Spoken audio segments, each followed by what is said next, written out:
आई घराचा पाया असते तर बाप घराचा कळस असतो. आई घराचं मांगल्य असते तर बाप घराचं अस्तित्व असतो. पण ज्या दिवशी आई जीवनामधून निघून जाते ना, सगळं हरवल्यासारखं वाटतं. माझा सगळं हरवलं जातं. जोपर्यंत आई आहे तोपर्यंत मुलीला माहेर आहे.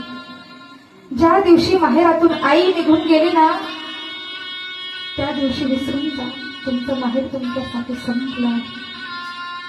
संपून जातं त्या दिवशी. माहेरामध्ये जर मुलीची आई जिवंत असेल तर मुलगी ज्या वेळेला सासरी जाते त्यावेळेला तिची पिशवी कधी रिकामी जात नाही. ऐका, मुलगी जेव्हा सासरी जाते ना त्यावेळेला तिची पिशवी कधी रिकामी जात नाही. आणि एकदा का तुमच्या माहेरातून तुमची आई गावल्या, तुमची पिशवी कधी भरून जात नाही.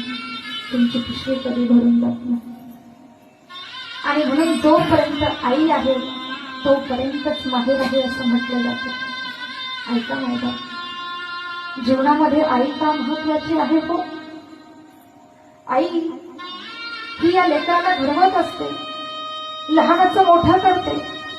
अरे जसा मातीचा गोळा असतो ना, त्या मातीच्या गोळ्याला आकार दिला जातो, तशी ही आई तुमच्या माझ्या जीवनाला आकार देत असते.